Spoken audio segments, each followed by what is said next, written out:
que mboka na biso makambo ebele ezoleka. Justice na biso ezali contrôlée par des individus. Et la justice moko est indépendante. Mais il faut savoir qu'il y a la justice, il y a Nzambe, la justice il y a Batu. Ce qui y a Batu, basali yango lolenge bamoni ete basala yango, mais il y a Nzambe justice, Nzambe azalaka correct. Papi Okata azalaki na makala injustement, tout comme le président national Tinenga azala makala injustement, mais justice Nzambe eko frapper Batu nyonso tu wana. Lelo toza na 5e président. C'est-à-dire, il y a eu premier, il y a eu deuxième, il y a eu troisième, il y a eu quatrième, il y aura 5e, il y aura aussi 6e, ainsi de suite. Moutou Oyo attendaka discours d'indépendance à Mboko Oyo Kumbone Papa Kassavou. Il a fait son temps. Il est parti. Oyo a célébré un quart de siècle, c'est-à-dire 25e anniversaire. Kumbone Mobutu. Bien qu'il s'est donné le nom de CCC Kokukungwendu Azabanga, il a fait son temps, il est parti. Oyo a célébré qui demi-siècle. Comme on a eu Joseph Kabila, 50e anniversaire, il y a indépendance, il a célébré qui. Il a fait son temps, il est parti. Oyo a célébré 3 quarts, c'est-à-dire 75e anniversaire à Congo, Nzambe Moko Yebi. L'amour du patrie. On va le monde pour la patrie. Les lois de biso tokomi kosala nango blague pour des intérêts sordides. Et continue la kosala maté. Nous partageons le même esprit. Nabande konabiso bazana Minembwe où ils allaient partir à la République démocratique du Congo. Les ennemis à Congo, bakanisi que bakosséder cette partie, croyaient que bakosé éternaliser le pouvoir. Nous disons NON signal majuscule. Les abonnés. Oui. Correcteur News TV, Awande correction, Yaba News tout. Donc Awande, on assure quoi. Suivez Correcteur News TV.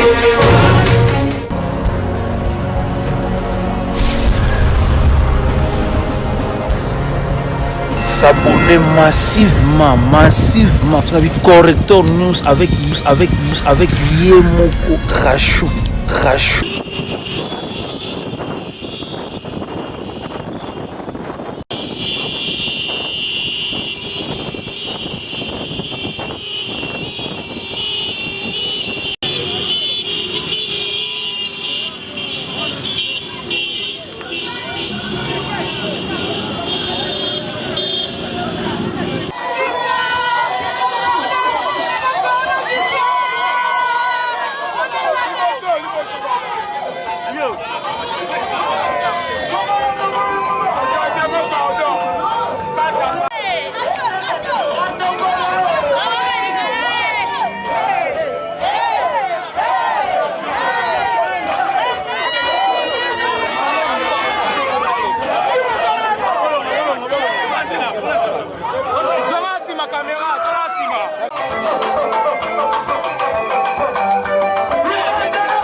tokumisi nzambe oyo apesaka pema na bomoi eza boye te bato ya mokili baza na pouvoir ya kokanga me baza na pouvoir ya kote pema te eza boye te yo oza na makolo mibale okwa ngai oza na pema okwa ngai oza nzambe te eza boye te ezobe nzambe nde apesaka biso nyonso pema to kumisa nzambe makasi parce que ebele balobaki akolongwa kaka mokolo tosala remise et reprise mais qui vous a dit que bokosala remise et reprise eza nde tokomi kolobaka ngai bokokunda ngai kita ti ke bakokunda yo obotami mais le reste oyebi yango te eza boye te est ce que okata bimi remise et reprise esalami tozongisi matondo epai ya nzambe oyo nzambe nde apesaka pema na bomoi esika président nanga Vital azali napesi ye mpe mbote asoutenir ngai makasi depuis enlèvement na ngai illégalement d'une juridiction à une autre assistaki ngai donc je n'ai pas senti la prison.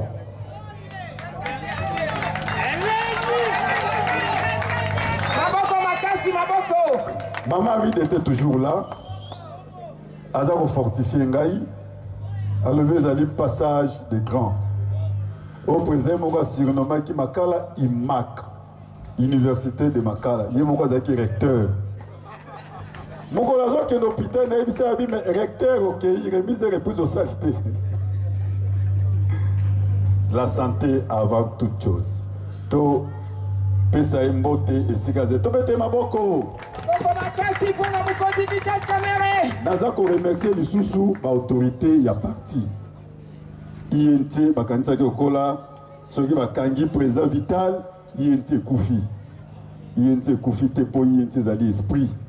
Ezali idéologie à grand homme a réussi ça qui ko inculqué et pas ya dernier militant. C'est le seul parti où si j'appelle 10 personnes ici et que vous allez à 10 provinces.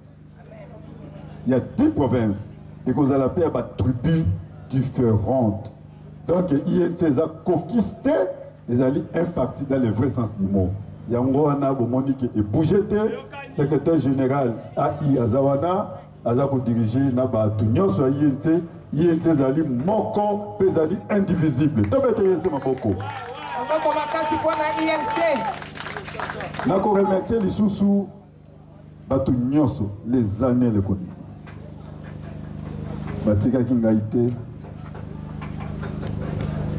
Na laps de temps na sali na prison. Ato yé oyebi pavillon te. Oyeka kozo tâtonner. Okate bango moko bakoyebisa auto kende azawa na pandi pour. Donc c'est-à-dire Dieu nous a fait cette grâce que tout s'est familiarisé. Ceux qui ont mégi kaka siko élection na prison, en tout cas tu vas gagner na 98%. Parce que tu converti batunyo se baza kuna bakomba mamba yenze. Même neti tozawa ba personnel à prison bazali. O ba uti balandi biso pe basi bakomi ba membre yenze. C'est-à-dire to kendaki ko croiser maboko te, to kendaki pe ko parler yenze même na prison. Alors na remercier batwana nyoso o batika kingaité. Na sali 120 jours, tous les 120 jours, Nazwa qui va visiter. Il ne passait pas un jour que Nazwa va visiter. Ils avaient belé, soko bimina 10h, on a posé, on a 16h, 17h fatigué, toujours en train de recevoir les amis, les connaissances, bateau yente, boutika kingaïté. En tout cas, merci. Vraiment, yente sa famille mounene. Je remercie les sous-familles nangaï, biologique, maman nangazali. Maman l'équipe la route comme moi naie bana nangai ba makaki pendant 4 mois mais tozaki na bango na même esprit et batoyi ete pe batika ki bango te il ne passait pas un jour où ba rusanga ki tozangi boye non d'ailleurs bazo sanga ki moto boale kaki c'est vraiment les essais on va casser pour appartenir na famille boye ça va être bongo les loto koloba mingi te po toza na molulu ya minene mercredi 7 le secrétariat général. Secrétariat général, ils ont la Barumbu, la Croix-Rouge numéro 3, kuna nde tokoloba eza boye te oyo ezali kitunga mboka na biso oyo président alobaki likambo ya mabele lelo toza na 5e président, c'est-à-dire il y a eu premier, il y a eu deuxième, il y a eu troisième, il y a eu 4e, il y aura 5e, il y aura aussi 6e, ainsi de suite. Eza boye te mutu oyo atangaka discours ya indépendance ya mboka oyo kumbone Papa Kasavubu. Il a fait son temps. Il est parti. Oyo aye célébrer un quart de siècle, c'est-à-dire 25e anniversaire. Kumbone Mobutu, bien qu'il s'est donné le nom de CCC Kokukungwendu Azabanga, il a fait son temps, il est parti. Ça va être. Oyo aye a célébré qui demi-siècle. Comme on a eu Joseph Kabila, 50e anniversaire, il y a indépendance, il a célébré. Il a fait son temps, il est parti. Ça va être. Oyo peut qu'on célébrer 3 quarts, c'est-à-dire 75e anniversaire à Congo, Nzambe Moko Yebi. Et ça va être. Alors ce n'est pas parce que aux 8 mois Tanayo, Moko est un Nzambe. Et ça y a. Moutobang Samoninga, Moutoupa ko décider la place en Nzambe Azali. To garder Nyoswana mercredi. Président Vital, Bolani procès naye et ça kaka 5 minutes. 5 minutes, va renvoyer en gros pour une date ultérieure. Pourquoi? Parce que c'était un procès. Oui, vérité, parce que ça n'a pas blagué. Tout le monde vient de comprendre maintenant que Vital est en prison parce qu'il a fallu céder le pays. Les amis, nous avons que 3 choses à défendre dans la vie. Jusqu'à dernière énergie, Ata Nani, Ata Tambola Kanama Pata, Asaka Nangote. 3. Il y a les de personnalité. Ce n'est pas parce que le bon nous a tendu et qu'il y a chaque mois quand il y a décidé sur vie, condiment en côté. Pour ce qui est le lot, que tu vas te positionner dans l'avenir. Qui t'a dit que dans l'avenir, on va plus puissant qu'il est. Donc il faut protéger la personnalité, quel que soit le problème, quel que soit le prix. Ça va être. Il y a mis balai et il foyer. Donc on va parce qu'il y a Zana qui ont à côté de maman. Toi, tu veux demander au Lingo Yeba pour nous aller dans la démocratie. Il ne faut pas oser. Il ne faut pas oser. Et a mis ça, tu as dit patrie. L'amour de patrie. On va le monde pour la patrie. Les lois de biso tokomi kosala nango blague pour des intérêts sordides. Et nous partageons le même esprit. Nabandeko na biso bazana Minembwe où ils allaient partir à la République démocratique du Congo. Les ennemis à Congo, bakanisi que bako céder cette partie, croyaient que bako se éternaliser le pouvoir. Nous disons NON signal majuscule. Ça va être. Oui. Vital a accusé injustement pour le détournement. Pourquoi alors on m'a arrêté moi, Joseph Papi Okata? On m'a arrêté pourquoi? Moi, j'ai été arrêté pourquoi? Vérité, ça tellement têtu. Aujourd'hui, Nazaraki na prison, na Fadi na Yoki, failli loyer, bato akomi koyemba. J'ai dit, ah bon, là c'est le peuple. Donc, le peuple va kosakaïté. Vous allez mboka na biso, respect aux ala mutuel. Tu peux être choisi par Dieu, tu peux être aussi rejeté par Dieu. Parce que Mouto David a remplacé qui? Saül, Azalaki choisi par Dieu. Ça va être. Il a été aussi rejeté par qui? Alors, Bokezali à biso nyoso, ce n'est pas que si les lots tournent et cookies, la justice divine est différente de la justice yamokili. Pour manipuler la justice Bolingi, faites tout ce que vous voulez. Moi, je ne peux pas changer l'adresse. Je suis là. Pour y attendre à 2 h du matin, je dois sortir. Ça, c'est notre pays. Tobundaki, Tobengani, Kabila, ce n'est pas que pour tout nous sous Kabila. Ça, c'est notre pays. Et tu défends jusqu'à dernière énergie. Alors, merci à tout le monde. Mercredi, rendez-vous dans Barumbu. À ce qui concerne l'INT est une et indivisible. Tolingi INT, Libakebo, Moko. Lisanga bo. Moko. Papa bo. Moko. Parti bo. Moko. Mokonzi bo. Moko. Zamba pambola biso.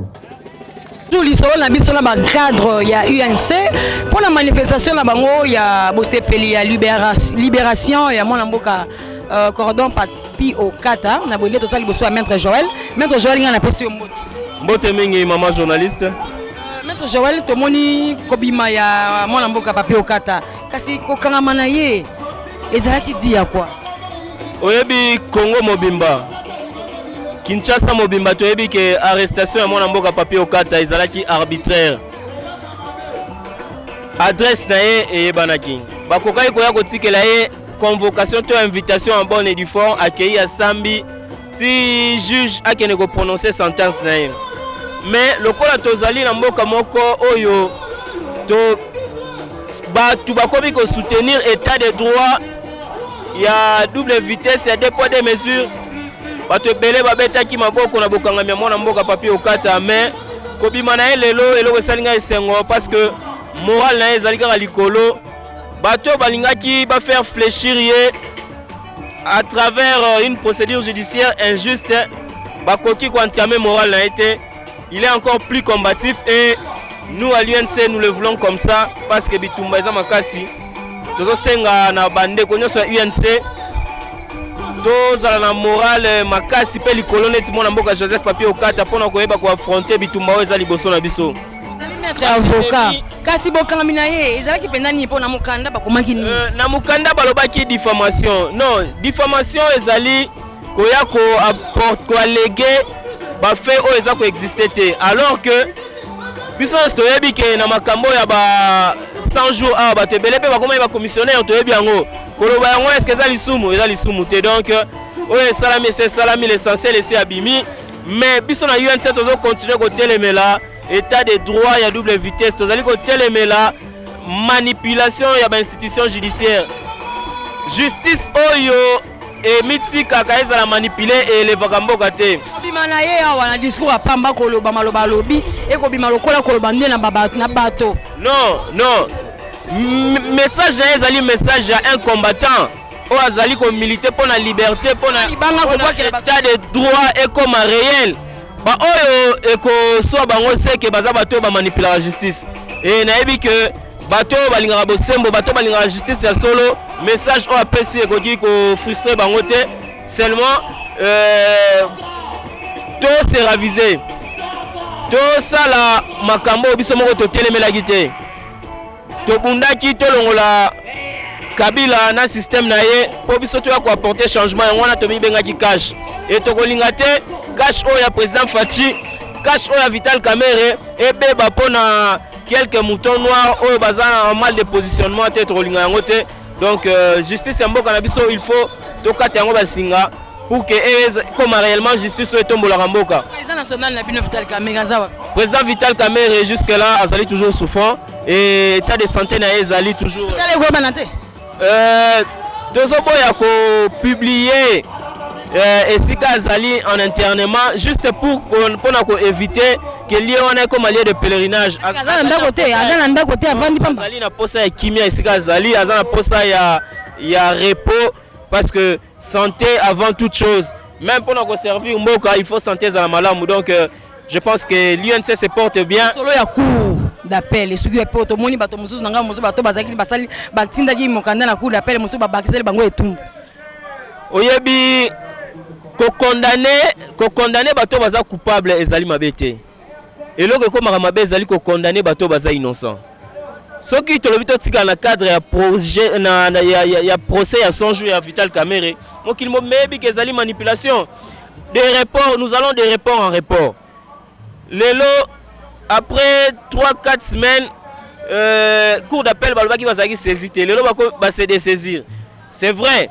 pourvoi en cassation oyo mwana mboka Daniel Massaro a entamé ezali pe na effet sur l'action ya juge et appel mais biso to chanyo so wana kaka na lo ya ba obstacle oyo bazali kotia na nzela ya manifestation ya vérité on l'a retenu po yende azaka penza mokengeli atalaka penza makampe azaka na bosenga Non, peuple congolais a soudi, peuple congolais a eu vérité dans Nanga Ezali, peuple congolais a eu et ça se manifeste chaque jour. Les lots depuis Vital Kamera Kangama qui nous avons connu plus de 740 adhésions à l'UNC. Donc c'est un message fort que le peuple a compris, le peuple connaît et si quand une vérité Ezali et tu as vu que vérité Zananga Monabiso Kalaming te ko éclater au grand jour.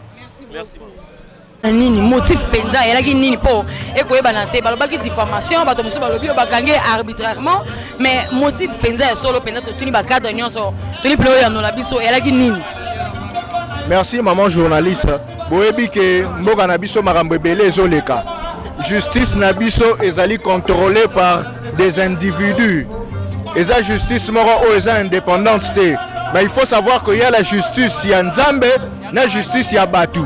Soki ya batu basali yango lolenge bamoni ete basala yango, mais ya Nzambe justice ya Nzambe azalaka correct. Papi Okata azalaki na makala injustement, tout comme le président national Tinenga azala makala injustement, mais justice ya Nzambe eko frapper batu nyonso tu wana. Et bandi déjà ko frapper lelo tozomona ete mwana mboka Papi Okata azali banda, azana biso libanda azali suna makala te, ainsi de suite. Donc c'est un peu ça. Daniel Massaro. Oui, mon mboka Daniel Massaro peut akobima. Parce que tout ça, la justice est contrôlée par des groupes d'individus. Et ça a acharnement contre Bisso Batouyafe quand il y a un président national. Les autres doivent comprendre que Bana Congo, tout le peuple congolais, parce que comprendre que justice na Bisso et sa justice est manipulée. Non, mais tous les gens, les lots, Batutu, si moi n'importe Vital Kamera raison. Si raison pour être Jamal Azawana a accepté Azwa Biloko Nyoso. Azwa Mbongo Nyoso, il a accepté d'avoir récupéré les 57 millions de dollars. Où est le problème de Vital Kamera dessus? Vital Kamera n'est pas un cobaye pour tester leur justice congolaise. Coup d'appel aussi que nous coup d'appel parce que les bango ba mikolo Nicolas etumbula ba mais maman mais tinenga nazoloba ah que justice est manipulée ozo comprendre que les loyo bazo comprendre que baroloba nini parce que moi na mboka Vital Kamera aza innocent il faut baluka ba manipuler ba jeu ba sala ba manigance ba jeu pour ba comprendre que le peuple congolais a comprendre ma mission. Or le peuple congolais le peuple congolais azali sous naïveté. Il y a eu un lycée total. Et qu'on s'appelle on dit besoin à 4 il y a cash oh ça bino là bayi il y a des pièces on dit comme na ngambo na bino moko so total pe na maloba ya Papi Okata discours na ye pour le temps abimi akoloba ko monta ko pas que bato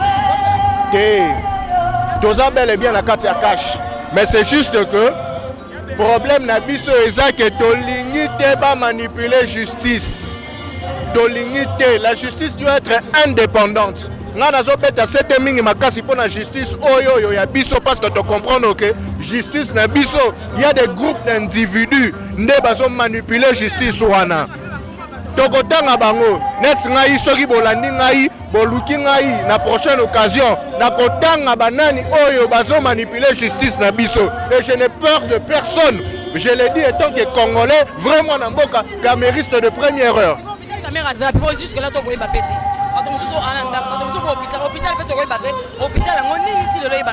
non, mon continent biso Vital Kamera jusqu'à preuve du contraire, Azamo convalescent, j'étais le nom, je ne peux pas dire où il est en ce moment, mais il faut savoir que le peuple congolais, tout le camériste, Vital Kamera, le président national, se porte très bien.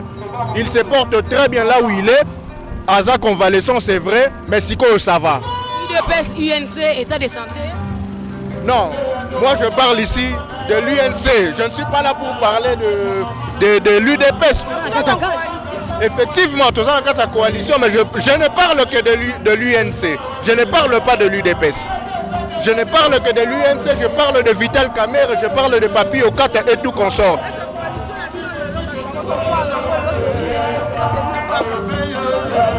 Olobi?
Correcteur News TV, Awande correction, il y a news tout. Donc, Awande, on assure quoi. Suivez Correcteur News TV.